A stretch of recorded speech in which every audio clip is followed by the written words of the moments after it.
दोस्तों नमस्कार। अभी हाल ही में पूरे विश्व में 3 राजनीतिक घटनाएं हुई। श्रीलंका का जो अभी घटनाक्रम है वो आप सब टीवी पे देख रहे हैं, चल रहा है। कहां तक जाएगा पता नहीं। राष्ट्रपति भवन पर कब्जा हो चुका है, प्रधानमंत्री का घर जला दिया गया है। यह आप सब ने पिछले 1-2 दिन में देखा। इंग्लैंड के प्रधानमंत्री बोरिस जॉनसन ने वहां के प्रधानमंत्री पद से इस्तीफा दिया। कारण क्या था?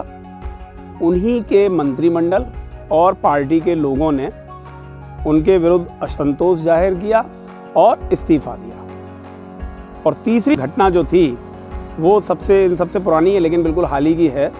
महाराष्ट्र के मुख्यमंत्री उद्धव ठाकरे के खिलाफ उन्हीं की पार्टी के कुछ नेताओं ने बगावत की। बगावत करने वाले नेता मुंबई में कुछ बोल नहीं पाए, वहाँ से सूरत गए।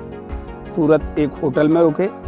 वहाँ प्रेस कॉन्फ्रेंस के माध्यम से उन्होंने बताया कि अब उनका विश्वास उद्धव गुट पे नहीं है। और फिर वो गुवाहाटी गए। काफ़ी लंबा उठा पटक चला और अंत में शिंदे साहब वहाँ के मुख्यमंत्री बने।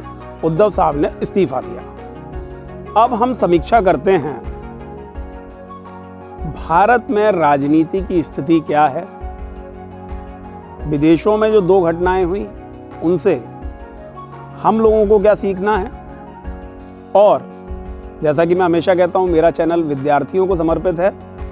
वो विद्यार्थी जो अब बिल्कुल आने वाले कल के लिए तैयार है, वो विद्यार्थी यदि राजनीति में जाते हैं तो उनको क्या राजनीति ही करनी है या नीतिगत राज करना है। अब हम सिलसिलेवार कुछ समीक्षा करते हैं। यदि कोई त्रुटि हो तो क्षमा करना, क्योंकि ये पूर्णतः मेरे अंदर जो एक पिछले कुछ दिनों से ज्वाला चल रही थी उस पर आधारित वीडियो। देखिए, हम हमेशा राजनीतिक शुचिता की बात करते हैं, ईमानदारी की बात करते हैं, नैतिकता की बात करते हैं, मगर वो क्या नैतिकता ईमानदारी हमारे राजनेताओं में है? वो राजनेता जिनके ऊपर देश चलाने की जिम्मेदारी है, जिनके आदर्शों से हम सीखते हैं व उन्हीं का अनुसरण करते हुए हम आगे चलते हैं। भारतीय लोकतंत्र क्या कहता है? भारतीय लोकतंत्र कहता है एक जैसी विचारधाराओं के जो लोग होंगे उनका एक दल होगा। वह दल उसमें बहुमत के आधार पर, क्योंकि लोकतंत्र है, सब कुछ बहुमत से चलेगा, वह दल बहुमत के आधार पर अपना एक नेता चुनेगा। जो नेता उस दल के जो विचारधारा है उसे आगे लेके जाएगा। और यदि उन्हें जनता का समर्थन मिलता है सीटों के रूप में, तो लोकसभा, विधानसभा, यहाँ भी वो दल के लोग हैं, वो नेता जो भी विधानसभा का बना, लोकसभा का बना, उस दल की नीतियों को आगे बढ़ाएगा। और यदि उनके पास पूरा संख्या बल है तो वो देश के प्रधानमंत्री, या प्रदेश में है तो मुख्यमंत्री, अलग अलग उसमें बनेंगे। अब बात ये आती है, क्या हम इस लोकतंत्र के पैमाने को मानते हैं? क्या वाकई में आज हमारी राजनीतिक पार्टियों में आंतरिक चुनाव होते हैं? आंतरिक चुनाव का मतलब ये है कि चुने हुए विधायक क्या वाकई में अपना नेता चुन पाते हैं? यदि हाँ, तो शायद आप लोगों की आंखें बंद हैं।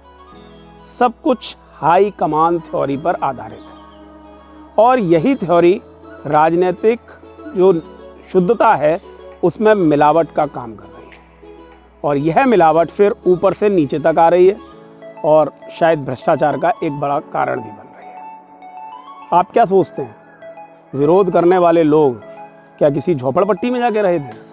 5 स्टार होटल के वो कमरे, जो एक कमरा अच्छी खासी कॉस्ट करता है, खाना और हो सकता है अंदर कुछ और भी, उन सुविधाओं को लेने के लिए कितना पैसा लगा होगा? वो पैसा किसने दिया होगा और क्यों दिया होगा? मुख्यमंत्री पद में ऐसे क्या हीरे जवाहरात जड़े हैं जिसके लिए यह पूरा गेम रचाया जाता है? क्यों ब्रिटेन की तरह ऐसा नहीं हो सकता कि हमारे एक दल के लोग इस्तीफा दें? इस्तीफा देने के बाद जो भी है पहले प्रयास किया जाए उन्हें मनाने का, और यदि वो नहीं मानते हैं तो फिर चाहे आप सर्वोच्च पद पर ही क्यों ना हो, आप रिजाइन करें, उन्हें किसी होटल में जाने की जरूरत ना पड़े। हम सभी भारतीयों को मिलकर इस राजनीतिक, मैं तो भ्रष्टाचार कहूँगा, आप इसे अशुद्धिकरण कह सकते हैं, इस पर विचार करना होगा और विद्यार्थियों को इस पर कार्य करना होगा। यह देश का सबसे बड़ा भ्रष्टाचार है, क्योंकि आप इसे वैल्यू में मत तौलिए। जब आप मिलावट की सरकार बनाते हैं तो फिर उसके परिणाम कहां तक जाते हैं यह पता नहीं। हमारे सामने अटल बिहारी वाजपेयी जी का उदाहरण है।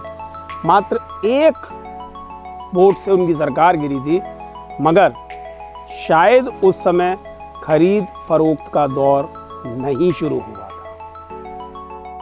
दोस्तों, क्योंकि बहुत गरिमामयी पद हैं इसलिए मैं बहुत ज़्यादा तो नहीं बोलूँगा, मगर भारत में राज्यपाल की भूमिका, लोकसभा स्पीकर की भूमिका, विधानसभा के स्पीकर की भूमिका और बहुत चिंतित स्वर में कहूँ तो राष्ट्रपति की भी भूमिका फिर से विचार करने योग्य बनती जा रही है। यह सब जो पद थे इसलिए बनाए गए थे कि देश समुच्चता में आगे बढ़े, एक व्यक्ति के केंद्र में ना हो जाए। मैं केवल प्रश्न छोड़ रहा हूं इस वीडियो के माध्यम से, क्योंकि ये वीडियो मैंने फिर कहा उन विद्यार्थियों के लिए है जो सीधे अब देश की सेवा के लिए तैयार है। मैं केवल आपकी पॉकेट में यह प्रश्न छोड़ रहा हूं कि इन बिंदुओं पर क्या वाकई में विचार की आवश्यकता है, और यदि है तो सब लोग अपने अपने दिमाग से विचार करें। हमें श्रीलंका से नहीं सीखना है, वो स्थिति भारत में लाके खड़ी नहीं करनी है जब पूरे देश के लोग किसी भवन पर कब्जा कर लें और बताएं कि ऐसे देश चलेगा।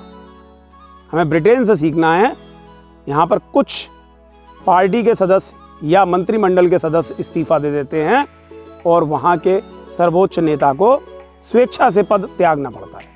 अब भले ही वो स्वेच्छा दबाव की स्वेच्छा हो। कई सारे प्रश्नों के साथ यह वीडियो मैं समाप्त कर रहा हूं। कृपया इसे आगे बढ़ाएं, उन विद्यार्थियों तक जरूर पाएं जिनको राष्ट्र निर्माण की भूमिका में अपनी भूमिका दृढ़ करनी है। कमेंट बॉक्स में लिखें कि हम क्या क्या कर सकते हैं। आएं, हम और आप मिलकर एक पटल बनाते हैं। हो सकता है आप सोचें कि छोटे से प्रयास से क्या होगा, मगर छोटे छोटे प्रयास ही देश निर्माण में सार्थक होते हैं। इस सब के साथ मैं आप सबको नमन करता हूं, नमस्कार करता हूं। जय हिंद, जय भारत। कृपया लाइक करें, सब्सक्राइब करें, चैनल को आगे बढ़ाएं। जय हिंद, जय भारत।